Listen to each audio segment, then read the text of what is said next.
You're listening to Your Purpose and Business podcast, where we connect you to possibilities.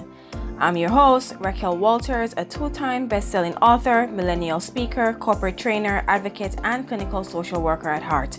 Your Purpose and Business podcast will connect you with everyday successful people who will share their impactful stories, insights, challenges, failures, and triumphs on how they're navigating the working world, whether by climbing the 9-to-5 corporate ladder or starting, growing, and scaling their business.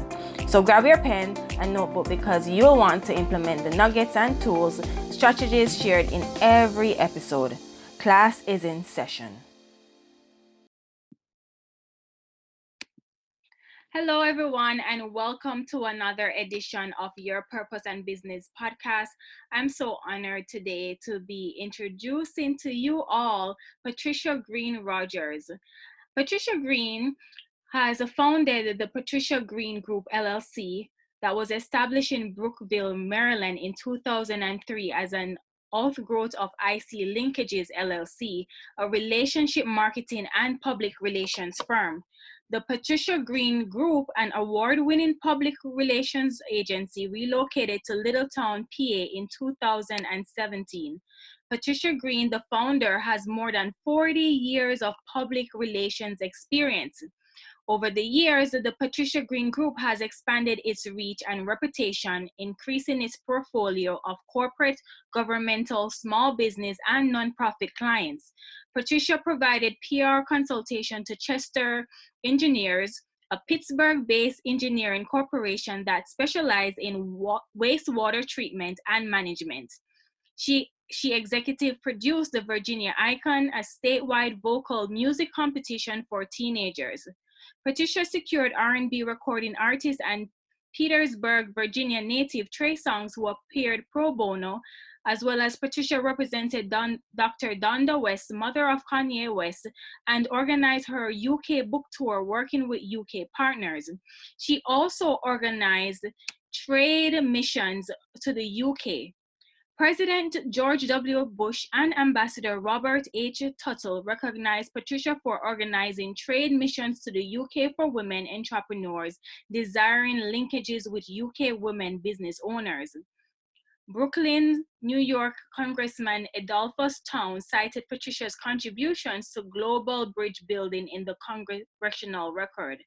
Patricia was also listed among 50 PR game changers in 2017. In addition to this, the Patricia Green Group, Patricia co-owns Stones of Scones Farm, a historic property in central Pennsylvania.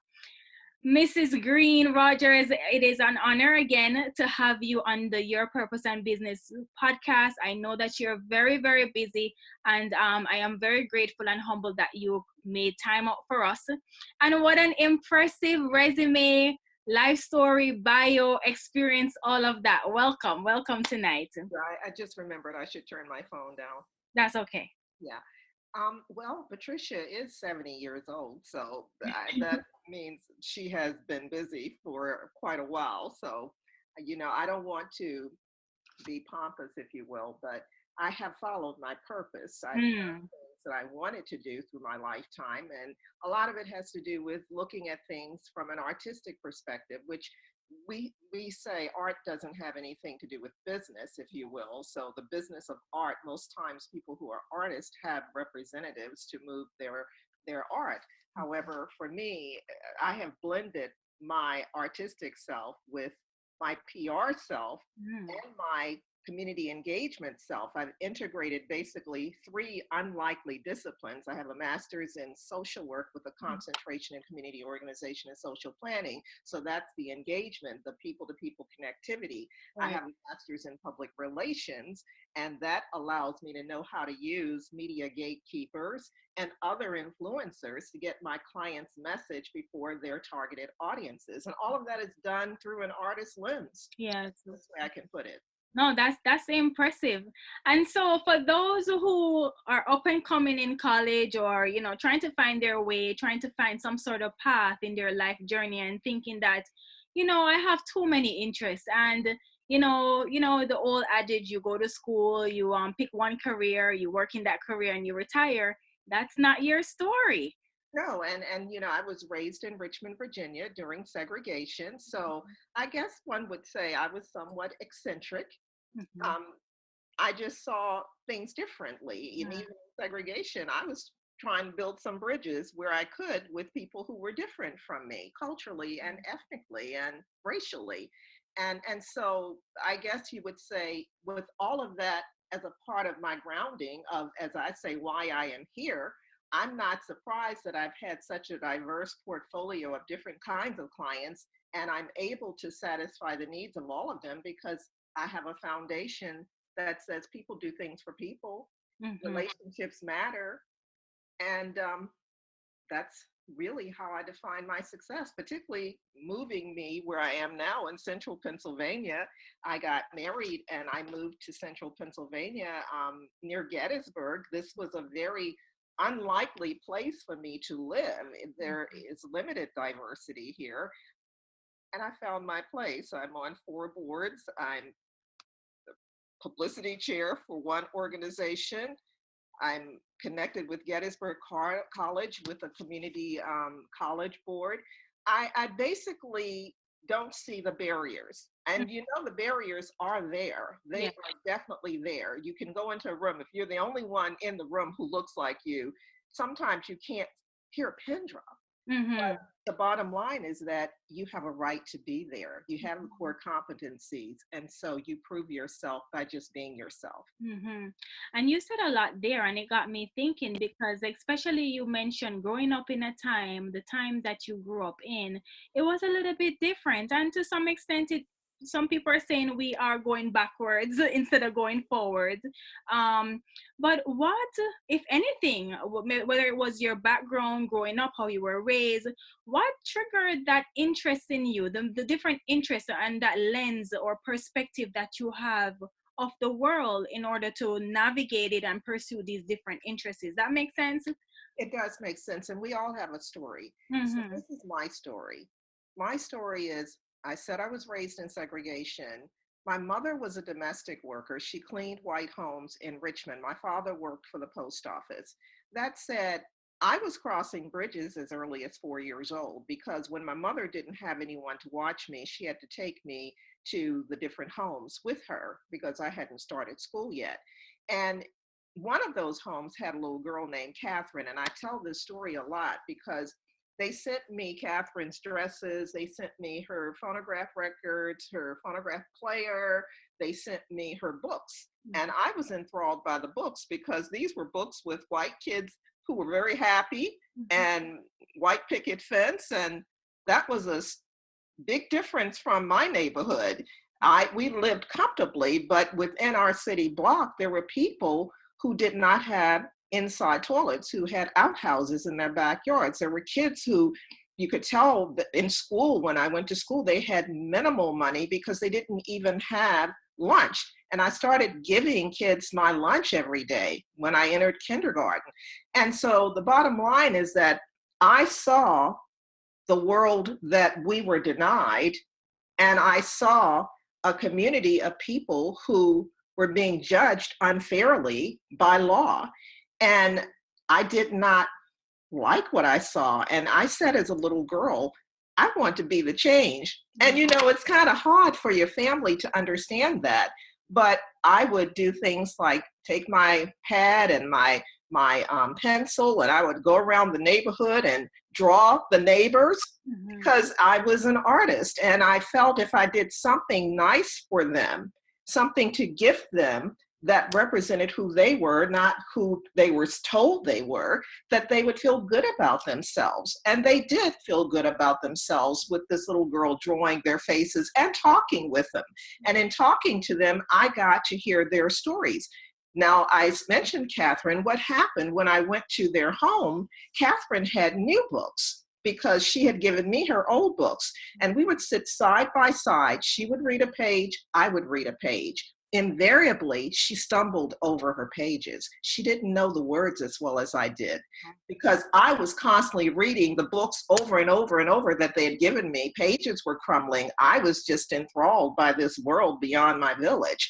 And so the bottom line is Catherine would not say to me, Patricia, I don't know that word. She would say to me, Patricia, why don't you read this page? Wow. And I'd read the page. And so Catherine's mother observed this, and she asked my mother, how did I learn to read so well?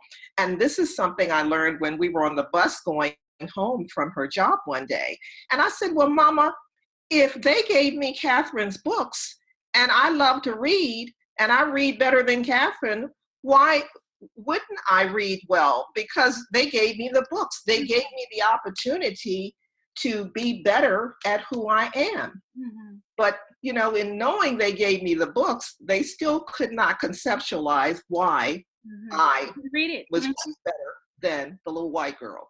Wow. And so all of that made me feel good. Again, I was 4 at that time. I felt good that this white woman recognized subliminally that I read better than her daughter, and I was a child of segregation. She had the opportunities. And so I just continued that path. I went to segregated schools throughout high school. I went to an HBCU, an historically Black college. I'd wanted to go to art school, but my parents told me I couldn't. But then after that, my graduate degrees, my 2 master's degrees were both from predominantly white colleges. And I started just building those bridges. I had all that body of knowledge and all that passion for my purpose. And I was able to connect with people across differences, whatever the differences were, because I felt I shouldn't judge. It was just that simple. We all have our life stories which influence our behavior, our perceptions of each other.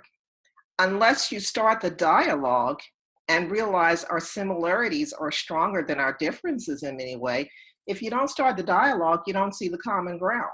Mm-hmm. And that's hard. You asked that question. I hope I'm not talking too much, and I hope you're understanding what I'm saying. All of what I said to you is very different for a little girl who was raised in segregated Richmond, the capital of the Confederacy. And no doubt, my friends now say to me, but Patricia, you were always different. In other words, that's why you gave me a color scheme on class night, because you told me my colors weren't matching. And I did not understand what that meant. I was wearing stripes and polka dots and plaids. I looked in the wardrobe. I saw the bright colors. I wasn't looking at the patterns. And they teased me. And they gave me a color scheme. And now they're on the runway. Those are the fashions on the runway. Runway today, right.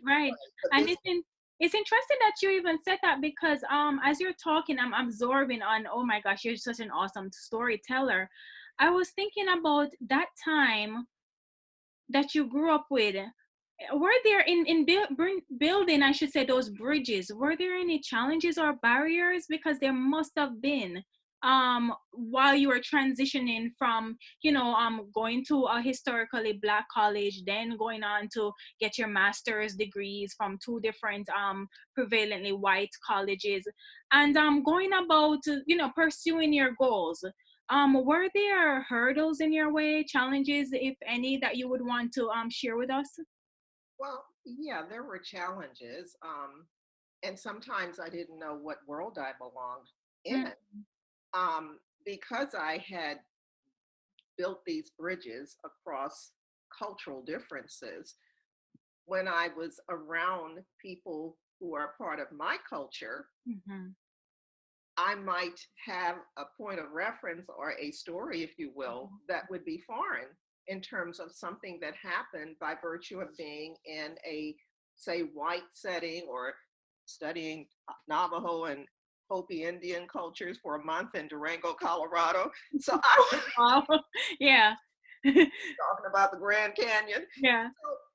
And some of them said, Patricia, you act white. Right, exactly. That's what I was about to say to you. You're an outsider.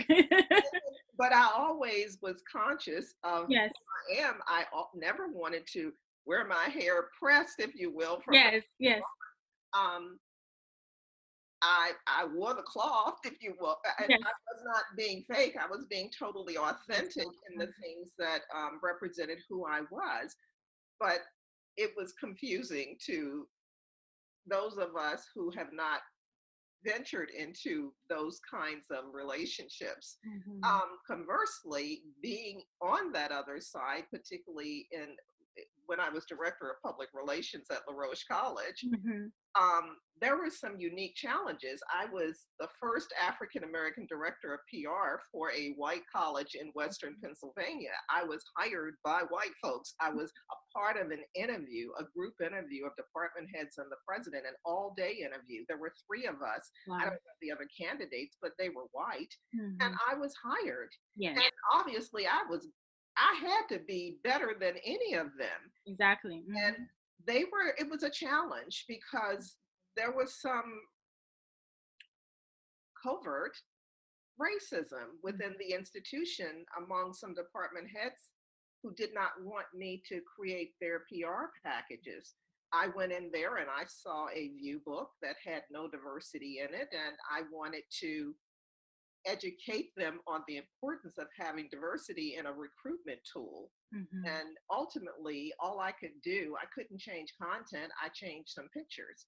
But more I stayed true to my purpose, the Yeah. more I garnered visibility for the college, not just locally and nationally, but globally when they brought in students from Eastern Europe, the more they saw what I was able to do, Mm-hmm. the more they just left me alone.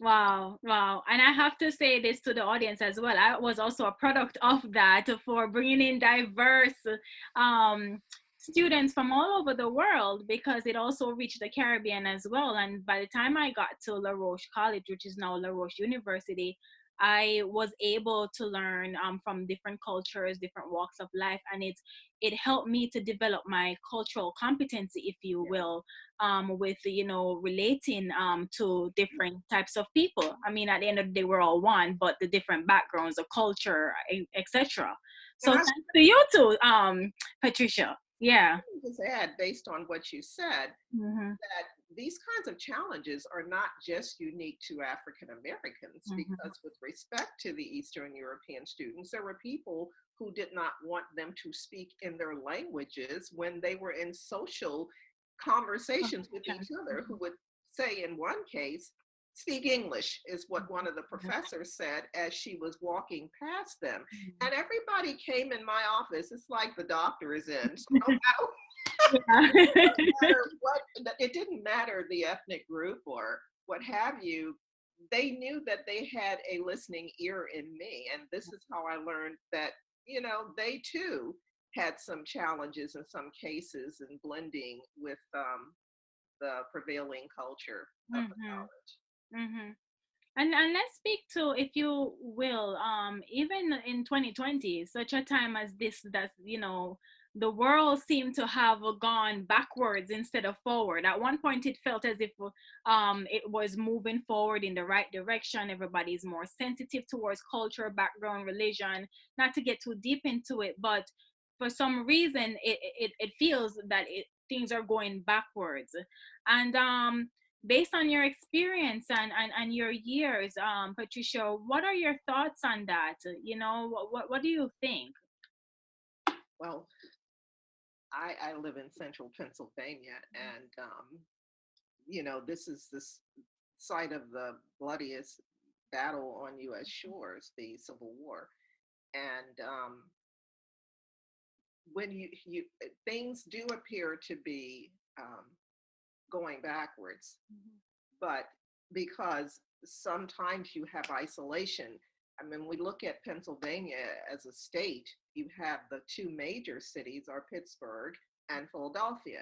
There's a lot of rural areas of Pennsylvania. I have found some areas in central Pennsylvania that I didn't even know existed because there were no people like me there to Yes. draw me there. Right. And so, where you have people, in most cases, we all want the same thing.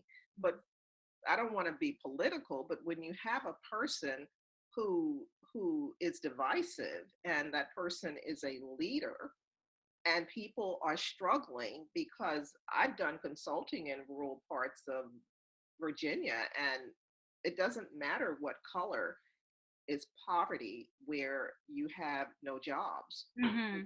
It's health issues where you have the chief employer is a pollutant, if you will, but people have to work. and the cancer rates are high, and it's predisposed to be such as that because of the company that has pollutants.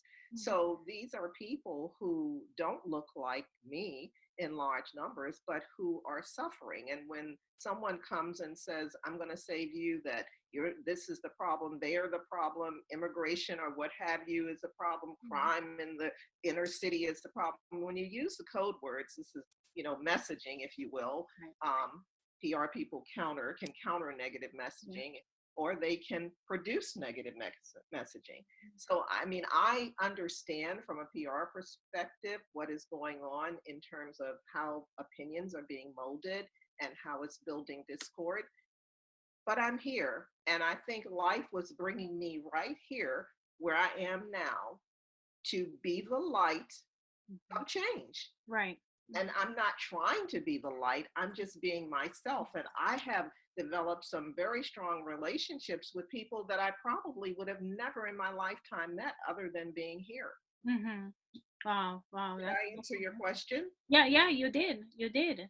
And I think my lead on question is for some people who are struggling with that, especially we see it a lot in corporate for those who are in corporate, and even to some extent businesses. But let me speak specifically to corporate, where especially a young black woman or older black woman, because I've seen different from different angles, if you may, where I've spoken to more mature women in corporate, and they've tried to get managerial positions that have been turned down.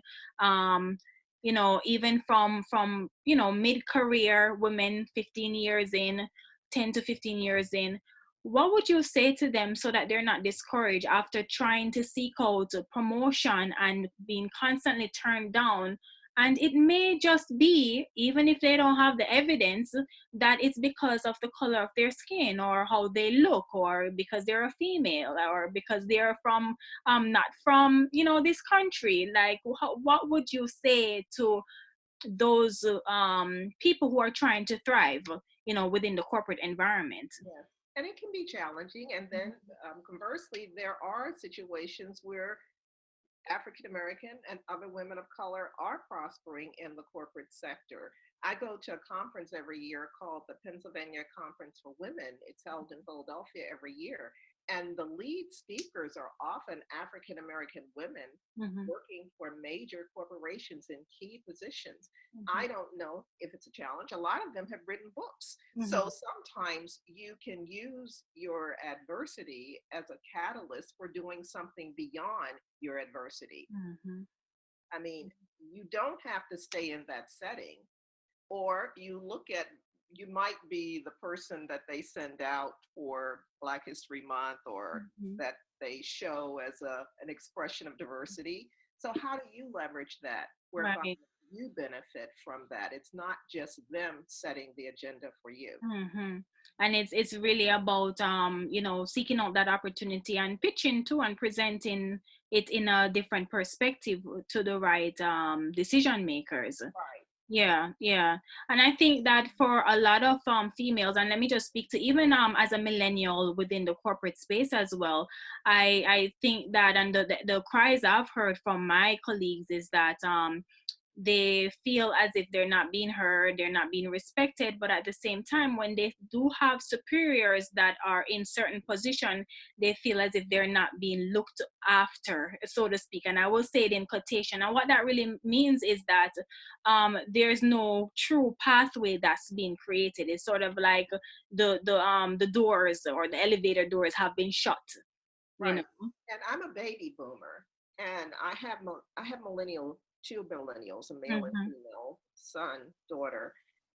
There seems to be a disconnect in the communication very often between baby boomers and millennials, and this Mm-hmm. is what I've heard from other friends of mine. Yeah. Um, I think that I always say we started the fire, but Mm-hmm.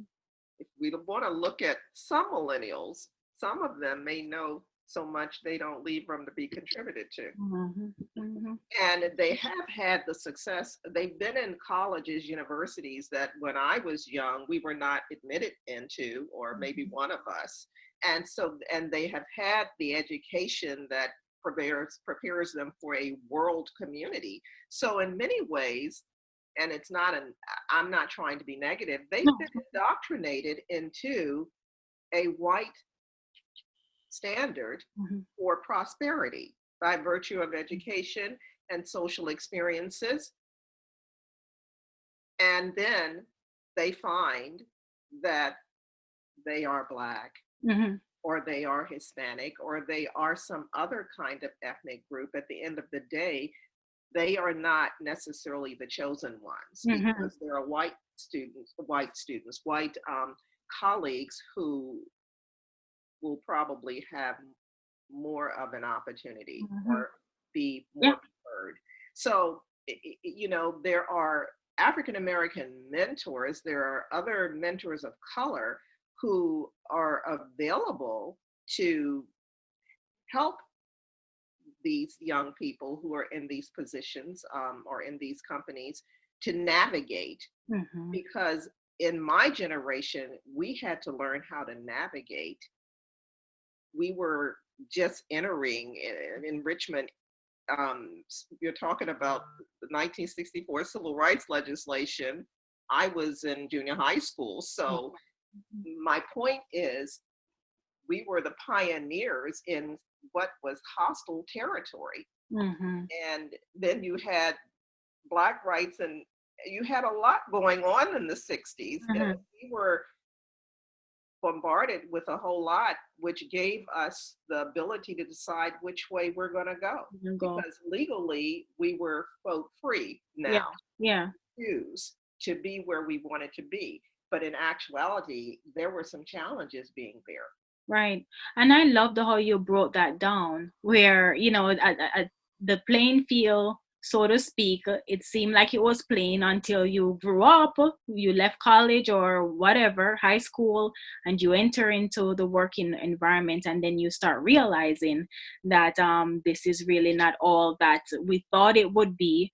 But the opportunity here is that creating opportunities for yourself, like looking at different angles in where you could elevate. And I just love how you brought that down. And I know as a baby boomer, um you, as well as your baby boomer friends, if I would should say that, have gone through much worse than what we're going through now. And so really my thing is that, and I probably get judged for this, there's really no excuse, you Well, know. I think we're here. I Yeah. have some millennials who are like my children, if you will, and their mentor.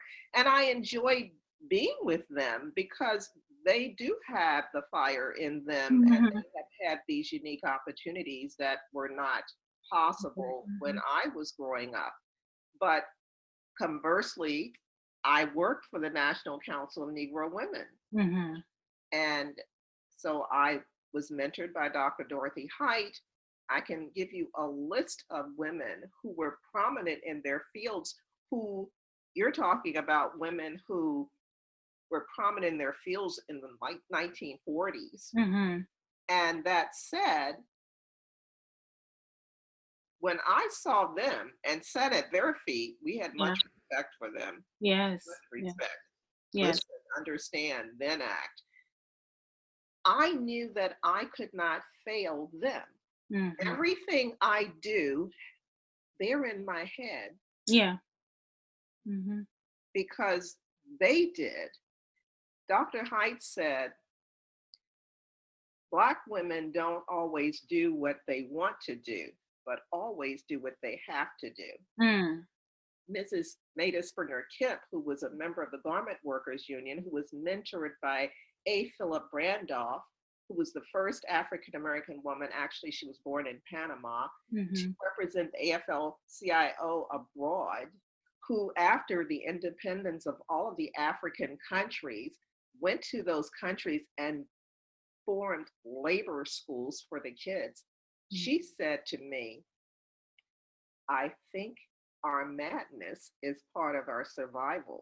Yeah. But you have to, you cannot let the other folks win when they're trying to make you lose. Right. You have to keep on keeping You on, know. Mm-hmm. because if if you let other people define you, you've already lost. Right, right. That's so true. And I feel like this is a much needed message too across the board for millennials, Generation X that's coming up behind us. I believe they're called Generation X. And everyone in general, that we have to keep on keeping on and keep fighting, and instead of sitting around waiting for the opportunities to go out and seek them. And it can be isolating. Yeah. You may Yeah. not even, you don't want to be seen. I'm thinking of millennials. They're very talented. If they are in those kinds of occupations, they are super talented. Um, it could be hard when you are not being treated right. You can look at yourself as being, as doing something wrong. You got enough people who will tell you you are. But Mm-hmm. if you were, you wouldn't be there if you were not amazing. You wouldn't be there if you were even better than some of your white colleagues. Mm-hmm. Mm-hmm. Yeah, that's So true. you have to process that and not isolate yourself, but be willing to speak to someone who can help you to know what kinds of decisions you want to make.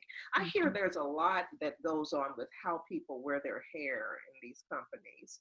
Do you Yes. know, I have never changed my hair, no matter what white place I worked in. Wow, that's amazing. Yeah. I got locks now. Yeah. Yeah, and they're beautiful. But I do know there are some work environments, and they will tell you, even as a young millennial, I mean, I'm in my early 30s now, but they want you to present a certain way. And if you're looking like even now, I've seen the changes probably a year and a half, 2 years now, where my hair underneath this is natural. So when I'm not wearing protective styles, I wear my hair natural. And even at first, that was a little bit frowned upon. Like they didn't want the afro, they didn't want the twist. But depending on where you're working and the environment, then, and if there's a lot of you that's doing the same thing, then it becomes a part of a little bit accepted, and it becomes a part of the culture. But it doesn't happen over time. So If how you're is the only person, it, and knowing how is that yeah, articulated to you? it could be by looks, body language. And at times too, depending on the person, if they feel as if they can speak to you about it and you won't get that offended, they will pull you to the side and say, you have to present a certain way, have to be neat. Even in interviews, that's looked at really, because presentation, traditionally, you have to look a certain way, dress a certain way, your hair has to be a certain style. So but I do see that things are changing, at least for the organization that I work for, full time. There is a lot of people that are going natural and are wearing different type of natural hairstyles. I do myself too from time to time, and it's becoming a little bit more acceptable. However, if you are an observant person, depending on where you're going and where you're at and who's in certain meetings, you may see a certain look from, even, I have to say, I have to put out there, even from our own African Americans or Black Americans, I have to say it. Um, I'm glad that I've aged out of all of that. so it's a matter of if you're gonna wear it, you wear it with confidence. If I mean, nowadays, obviously somebody cannot like really penalize you for it, because of you could take them to HR, and discrimination. There's laws and everything that has always been there, but you have more power to exercise that more. But you are still conscientious of how you present yourself, depending on where you're going and who you're speaking to, and how you're representing the company. Well, um I just love to see the young women on TV yes. who decided to go natural, because Mhm. that's money. Yes. You know, Yes. Yes. advertisers. That's And just to do that is just so empowering. Right, right, right, definitely. So things are changing with that regard. However, not a lot of people are comfortable, wearing their hair naturally. And I think it just goes back to just the stigma behind it, and there's a lot of unlearning that needs to be done. Yeah, when it comes on to corporate. Um, but it's slowly moving forward as far as acceptance and equality and all of that, you know. And so shifting gears a little bit, Patricia, I wanted to explore a little bit more about your PR. And I know you PR, you mix it with arts and of course engagement communication. Um, where have that led you? And I know you still do PR. Would you speak a little bit about that? Because you've crossed over into the creative music arena, but Yes, also represented celebrity PR. huge organizations, governments. Um, Yeah, so I have a PR firm, as you mentioned earlier, the Patricia Green Group. And, um, PR is about, they say, getting your client media. PR is rooted in research because before you can shape a message for a defined public, you have to understand what motivates them, what moves them. Mhm. So, all of that said, I have done PR, as you mentioned earlier, for diverse kinds of clients.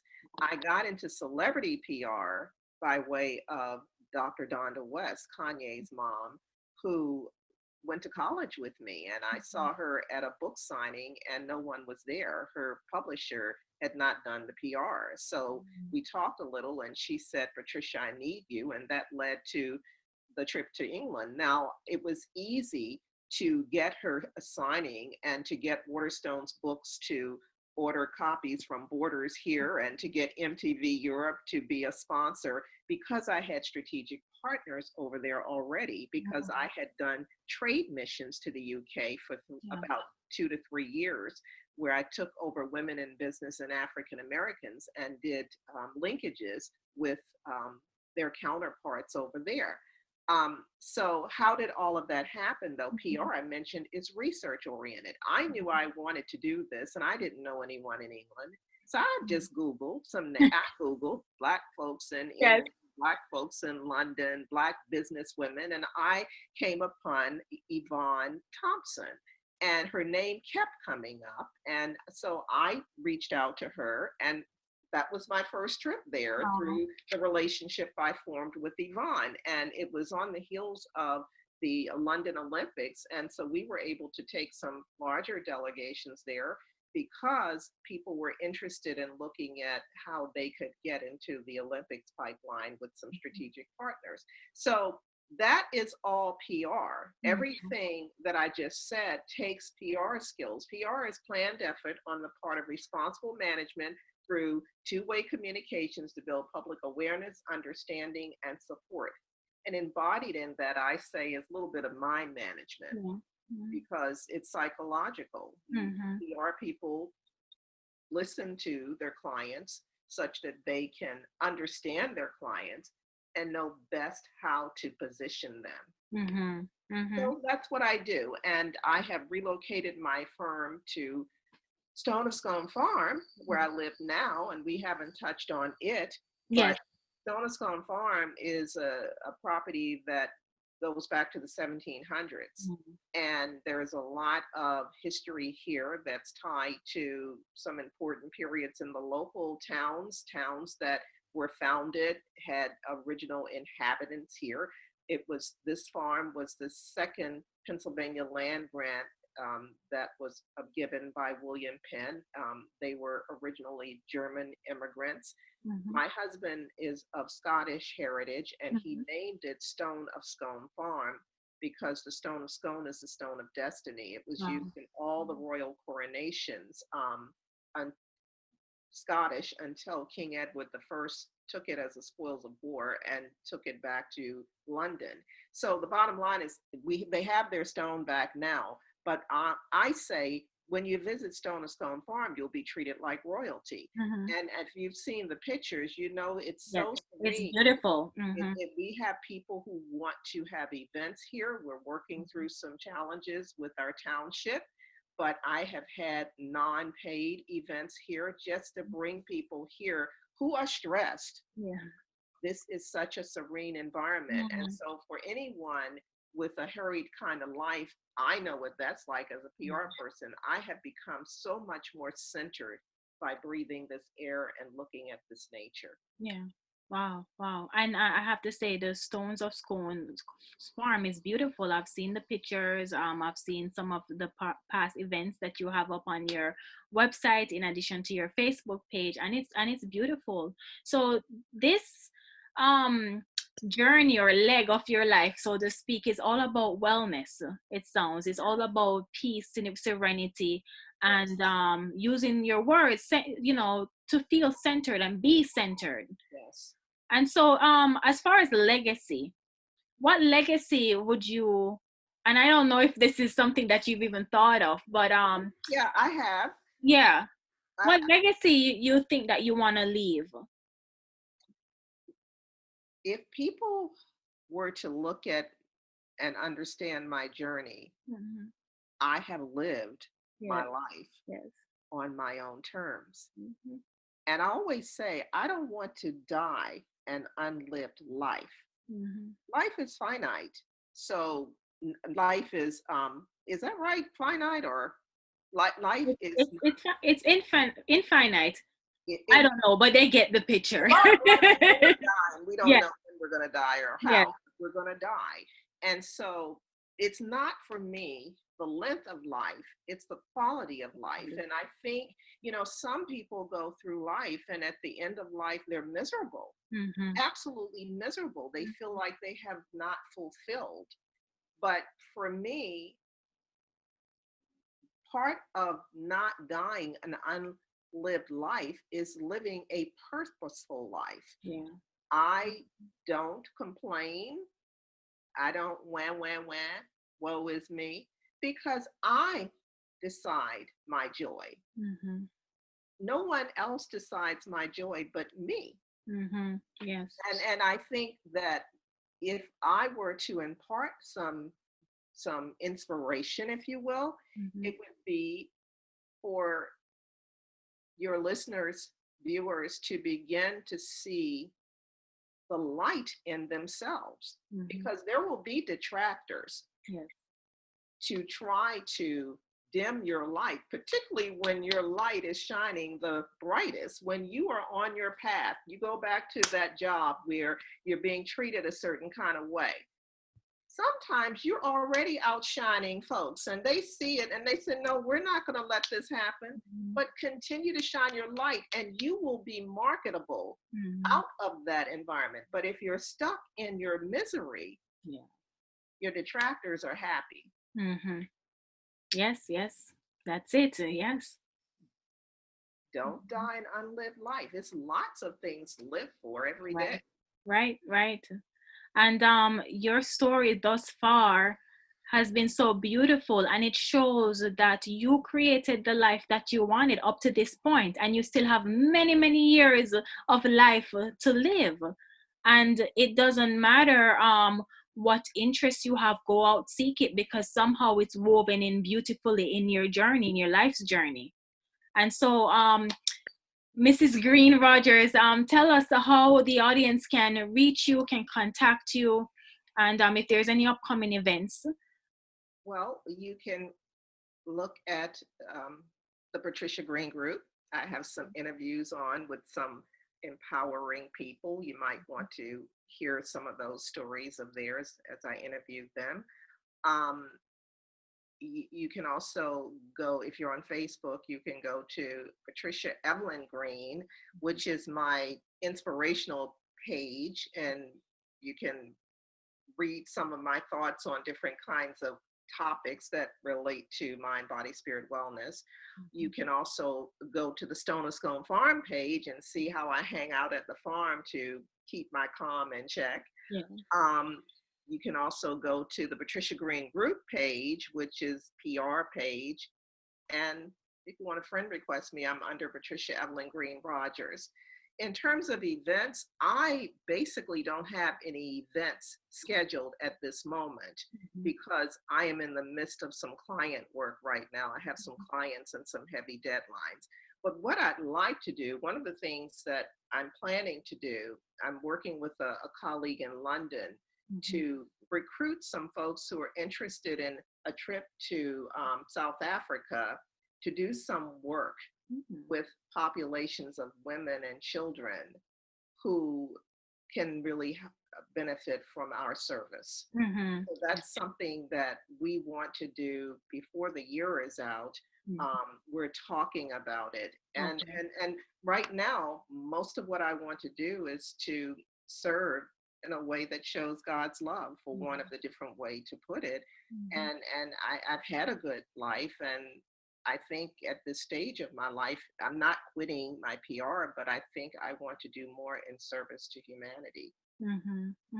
Yeah, thank you for that. And what's your website so the audience can? PatriciaGreenGroup.com. Awesome. Miss Patricia Green, it's been amazing, humbling. I am honored to be in your presence. And I've learned so much throughout this interview as well.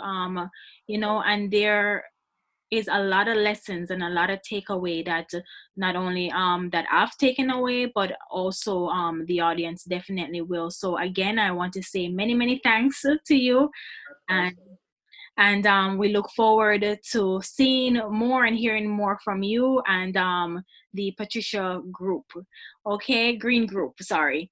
And so, guys, thank you. Yeah, if they'd like to contact me, email me. They can email me at Patricia at Stone, that's STONE of OF, Scone, SCONE, farm.com. So that's Patricia at stoneofsconefarm.com. Awesome. So there you have it, ladies and gentlemen. Thank you for tuning in to another episode of Your Purpose and Business podcast. Thank you. We'll catch you in the next episode. Bye for now. Bye-bye. Thank you for listening. If you've loved this episode, let's stay in touch. Head over to raquelwalters.com and subscribe to my email list so that I can send you updates on new episodes, exclusive motivational nuggets, and insider knowledge that's only shared when you join our community. Please don't forget to subscribe to this podcast and leave a review, as I want to know your thoughts about every episode. Follow me on Instagram at Your Purpose and Business Podcast. And remember, your life is beautiful, and this is a part of your journey. So embrace it. Speak to you soon.